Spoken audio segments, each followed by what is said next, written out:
गौरी, अगं काय करतेस रेश्मा?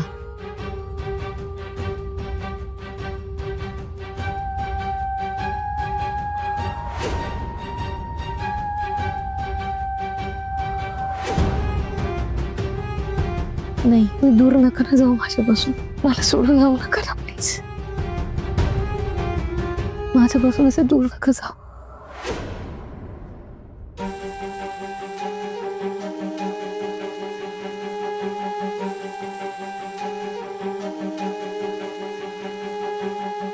या ना.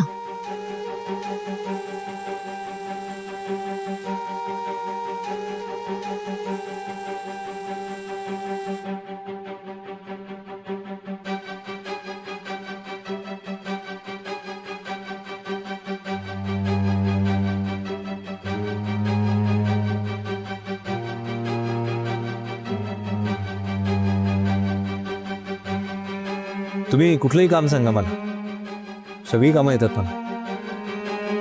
हे कणिक म्हणून देऊ का? अहो द्या ना. फार छान कणिक भिजवतो तुम्ही.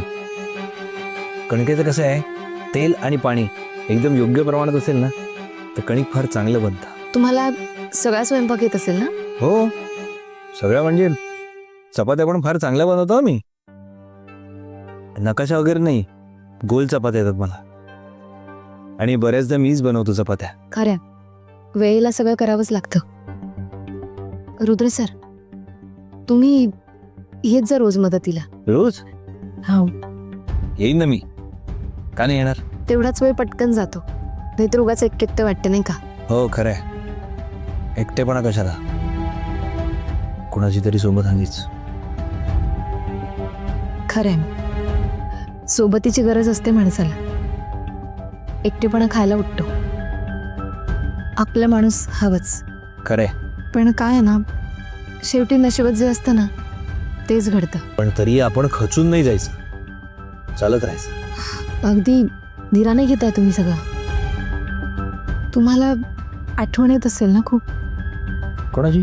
तुमच्या बायकोची.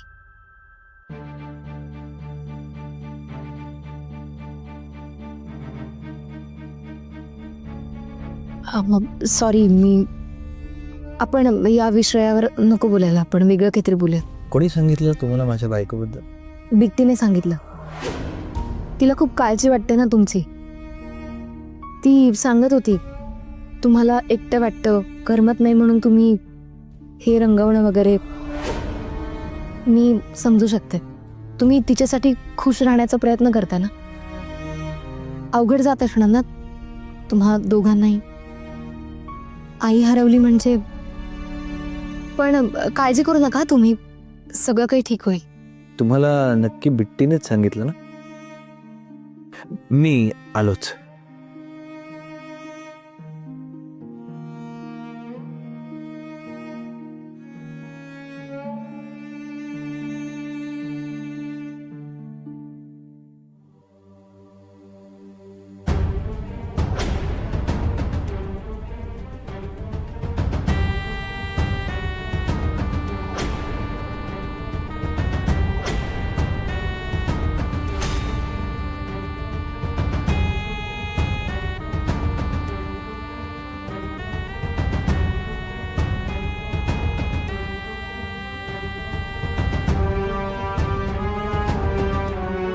चला, अजून निखारा धुमसतोय.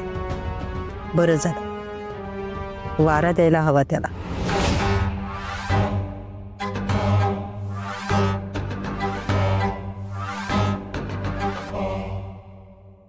काय झालं नेमकं रुद्र सरांना? कुठे गेले असतील ते?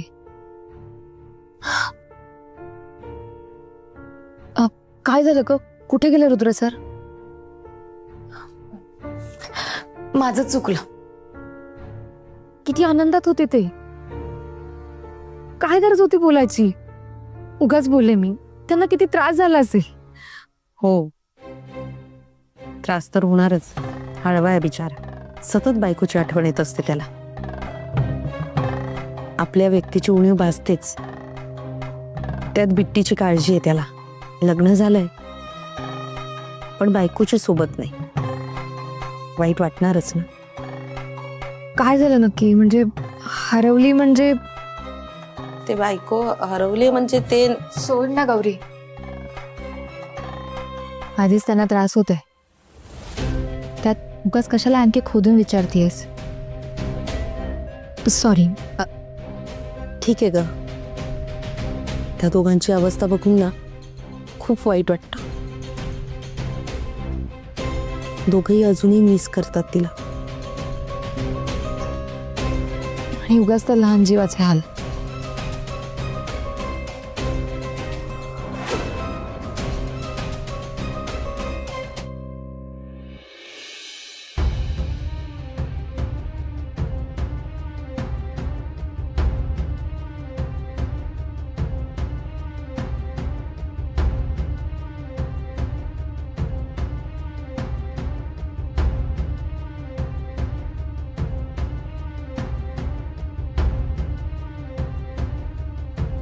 दाद्या, अरे ऐक तर माझं. असं गप बसून काय होणार आहे का? तू माझं ऐकून घे आणि शांत हो, काहीतरी मार्ग निघेल. काय मार्ग निघणार आहे? ह्यासाठीच सांगत होतो मी, पण तुला तर ऐकायचंच नव्हतं. मोठी माणसं काहीतरी विचार करून सांगत असतात. काय होतं ऐकायला? सॉरी. आता सॉरी म्हणून काय उपयोग आहे? जे बोलायचं होतं ते तर बोलून आलीस. काय तर म्हणे बडाई मारली, माझं कौतुक केलं. काय कौतुक केलंस माझं? आई हरवली सांगून आलीस. कुठे हरवली आई तुझी? हरवली आहे डोळ्यासमोरच आहे ना आई. मग खोटं का बोललीस? हे सगळं कोण निस्तरणार आहे बिट्टी? सांग ना. अरे दाद्या, खरं तर कसं सांगायचं? कसं सांगायचं तूच बिट्टीची आई आहेस म्हणून?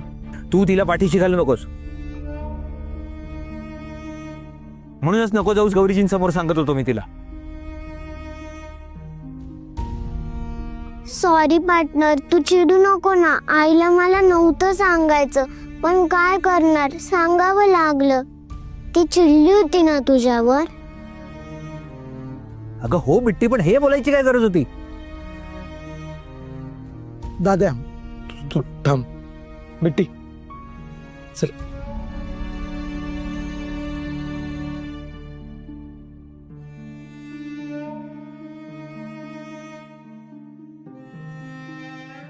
अरे शांत हो तू.